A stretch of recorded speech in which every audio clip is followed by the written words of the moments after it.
I will succeed. So those are the three things. And let's look at one at a time. Okay, so first of all, I am successful. Now, before we look into each one of them, that clearly for leaders to get to where they are, or for you to get to where you are in your career today, because you're doing something right. Right? And I'm sure that there are certain strengths, there are things that you do you're very proud of. And you think, well, I'm going to keep doing that, because that has worked for me in the past 10, 20 years. So a lot of times, though, too much of a good thing can turn into liability, right? Can you give me an example of what are some of the things that if you overuse and actually turn into negative? Can you think of an example? It doesn't have to be. Yeah.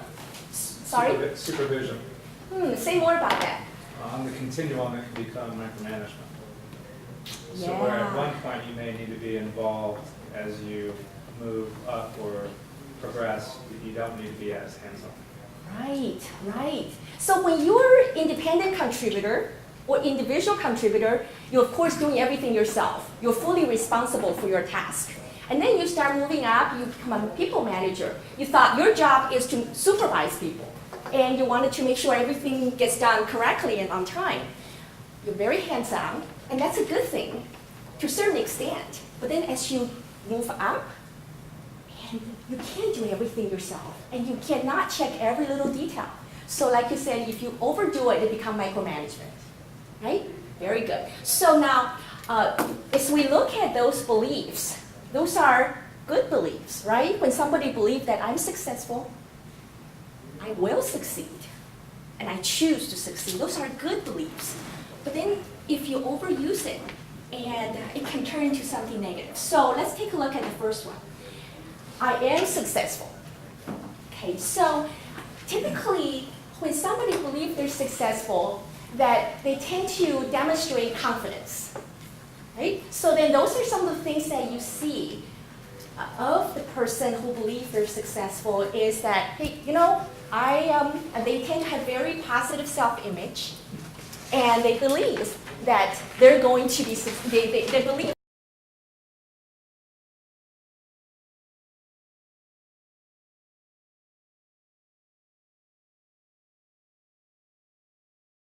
so you're not paying attention to what they're saying, right? You just assume you already know. Yes. What else, David? As a C being structured and logical, I just wish people would speak bullet format. I don't want to listen to a paragraph. Just boil it down for me, get to the point, and let's talk about it. Because oh, Turbo D, be brief, be bright, be gone. Yay!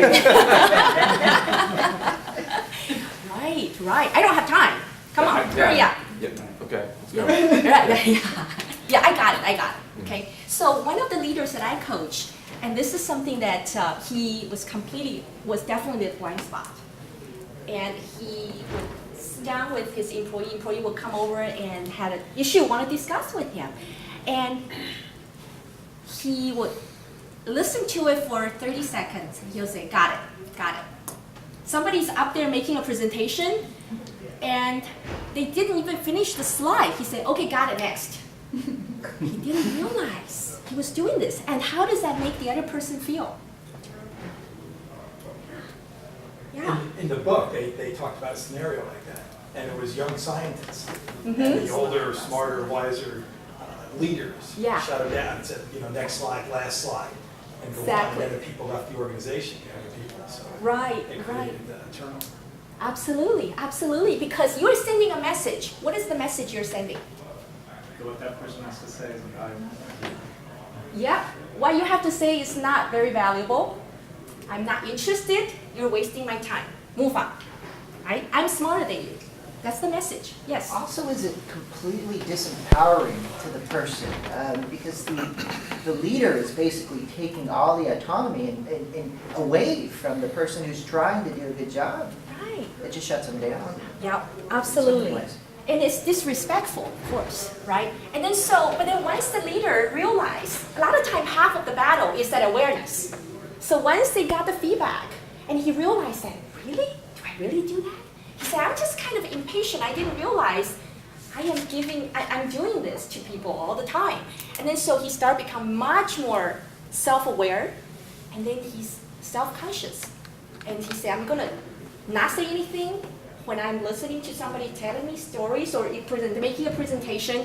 I'm gonna just listen and not gonna use any words to hurry them through it. So just that one little behavior change made a huge difference. I've also seen that Yeah. work for a leader though, where he's, okay, I got it, continue, because now it forces the subordinates or the direct reports, when they come to him, they've got to have the story straight, they've got to have the facts, because he was universally respected for his intellect and his grasp of the overall situation. And Yes. he literally did not have time. Yeah. So he was running MARCENT, running all the forces in CENTCOM, and then everything back here.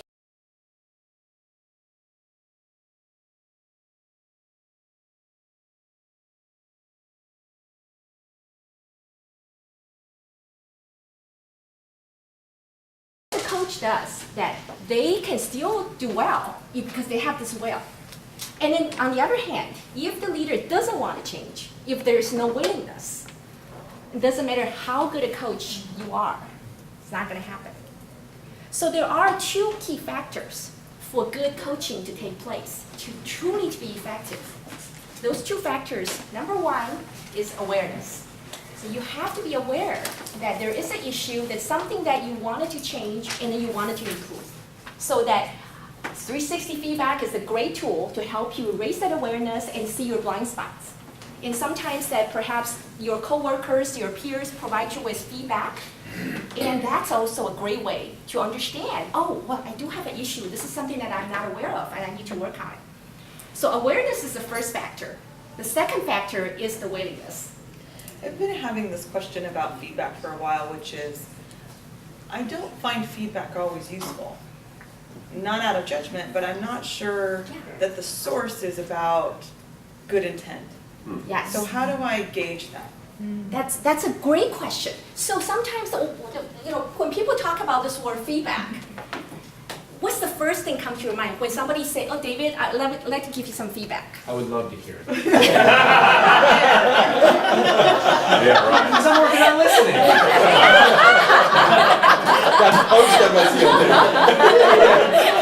Yeah, that's right. Here it comes, she wants to complain. Yeah. Well, that's a perfect answer, David. All right. But most of the time, that's a good answer, right? But most of the time, that's not how we feel when somebody says, "I'm going to give you some feedback," right?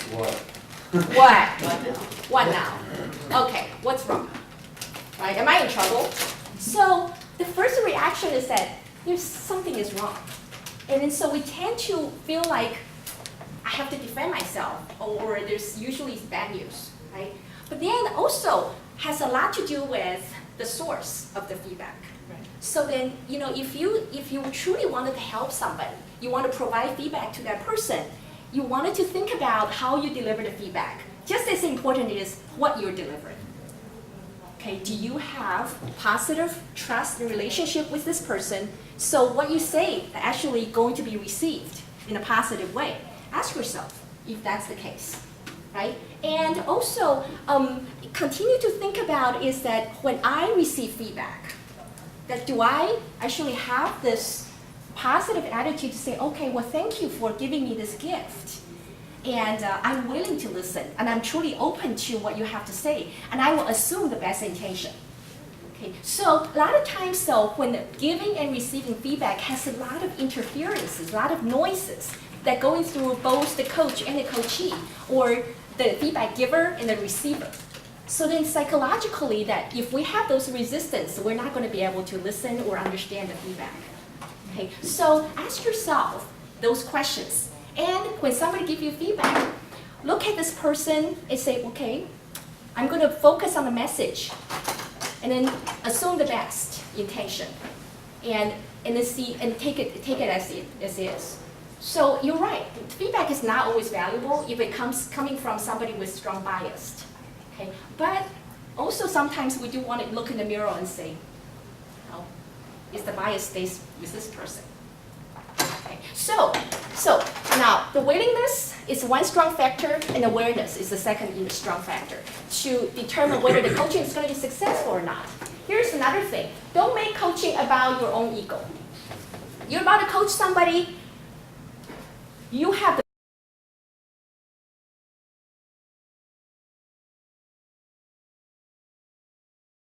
She's thinking, how am I going to respond to this question, and what's the best way to answer it? And then it's just remarkable that she's so intelligent, so wise, and then she's always very thoughtful in her answers. So think. Don't immediately feel like you have to say something very quickly. Now, thank somebody. Avoid punishing the messengers. People come to us not always with good news. And then so when they provide something that may or may not be good news, then we have to always look at this person and say, well, what is my reaction? How can I react to this situation so that the person will keep coming to me with this kind of important information that I should be aware of, right? So don't shoot the messenger. Don't shoot the messenger, and thank them for it. Now, here's how often when you're driving, in a car in the traffic, that perhaps that you're going too fast, or perhaps you're about to run through a red light, and how often does your partner, your spouse, or your significant other will say, wait a minute, there's a red light in front, stop, slow down. How often does that happen? Sometimes, right? Does that happen to you? Okay. How do you respond? Do you want to drive? I love that one. Yeah, you want to drive? What else? What else would you respond? Huh? I never know, so I don't say it. Right. Right. So then usually we find that annoying, or then we would snap at it, right? Then think about it. There's only upside of this person saying something, so we don't crash. We don't get into an accident, right? So where's the intention? It's all positive, right? Okay, what is the downside for them to tell us this? 0. So what should we say to this person? Thank you. Thank you. Yes. Respond. Now, when we receive different kind of feedback from a 360 report, that it is very important for us to think about, well, what are we going to do about those information, right? Knowing that that's a gift. Somebody give us feedback, and it's really to help us. And that's not something that we can normally get in the day-to-day conversation.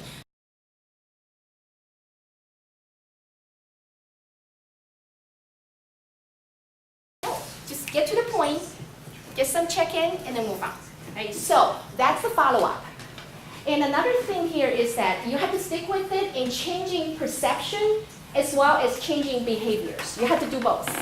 You have to do both.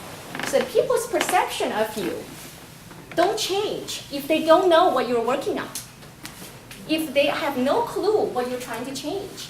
And then so if somebody is saying, if you're the leader saying, I'm going to actually stop making negative comments at work, and you don't tell people about it, and then you've been making, good progress over 3 or 4 months, you're not making any negative comments, okay? And then so one day you slip, and you say something, and then you realize, oops. And then if people don't know about it, they say, well, here he goes again.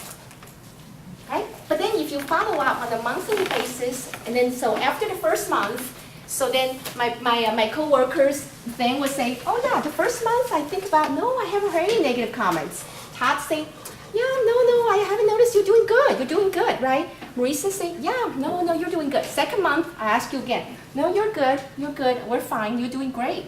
And then the 4th month, if I slipped, and then they'll say, he's been working on it, right? And then I'm asking you again, say, yes, I'm aware of that, thank you. Okay, so then what happened? What kind of perception do people have after each month? Is that You're making progress, yeah.